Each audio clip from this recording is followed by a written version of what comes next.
देखिए, हमें ये लगता है कि ये भारतीय जनता पार्टी का एक और नया जुमला है और मैं बताता हूँ क्यों। थोड़े दिन पहले 4 राज्यों के चुनाव होने थे। 4 राज्यों के चुनाव में इन्होंने सिर्फ 2 राज्यों का चुनाव किया। इन्होंने हरियाणा का और जम्मू एंड कश्मीर का चुनाव कराया, झारखंड और महाराष्ट्र को छोड़ दिया। अगर आप 4 राज्यों के चुनाव नहीं करा पा रहे हो, आप वन नेशन वन इलेक्शन कैसे कराओगे? उसको भी छोड़ो, मैं इनसे ये कहना चाहता हूं कि हम मांग कर रहे हैं कि महाराष्ट्र और झारखंड के साथ आप दिल्ली का चुनाव करा दो। ये उसमें भी सहमत नहीं है। तो जब आप एक साथ 3 राज्य के चुनाव कराने में असमर्थ हैं, एक साथ 4 राज्यों के चुनाव कराने में असमर्थ है, तो फिर ये कैसे संभव है कि आप पूरे देश में एक साथ चुनाव करेंगे? तो ये एक बहुत बड़ा जुमला है। इसके अलावा एक और इंपॉर्टेंट पॉइंट है जो मैं आपके माध्यम से देश के सामने रखना चाहूंगा।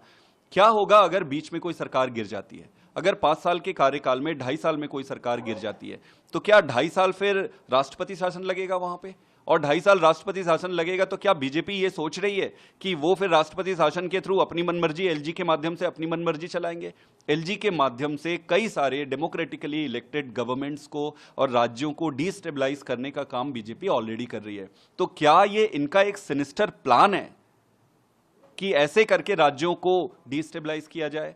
मेरा यह मानना है कि भारतीय जनता पार्टी का एक वैसा ही जुमला है जैसे किसानों के लिए कानून बिना किसानों से डिस्कस किए लेकर आए, डीमोनेटाइजेशन बिना एक्सपर्ट से डिस्कस किए लाए, जैसे कोरोना में ये थाली बजवाए, ये वैसे ही एक नया जुमला है। इसका कोई कुछ होना जाना नहीं। जो प्रस्ताव है कि पहले लोकसभा विधान के साथ होंगे, फिर सभी निकाय चुनाव एक साथ कराए जाएंगे ताकि उसके बाद सबको एक साथ किया जा सके। नहीं, मैं इनसे यही कह रहा हूं कि आपने 4 राज्यों के चुनाव एक साथ क्यों नहीं कराए?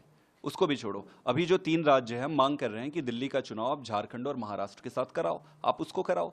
आपको ये सिर्फ चीजें जुमला करना है, रियलिटी और प्रैक्टिकलिटी में कुछ नहीं है। ऐसी चीजें जब भी आप करते हो देश में, तो वाइडर और लार्जर कंसल्टेशन होनी चाहिए।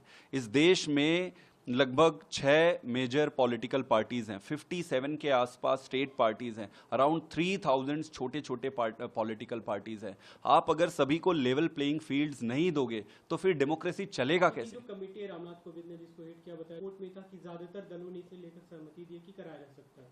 देखिए, ज्यादातर दलों से मुझे नहीं लगता है कि कंसल्टेशन हुआ भी है। अगर कंसल्टेशन हुआ भी है तो ये वैसे ही है जैसे इन्होंने डिमोनेटाइजेशन किया है। ये वैसे ही है जैसे किसान आंदोलन भी इन्होंने कमेटी बनाई। भाई, किसानों के लिए आप कानून बना रहे हो बिना किसानों से पूछे।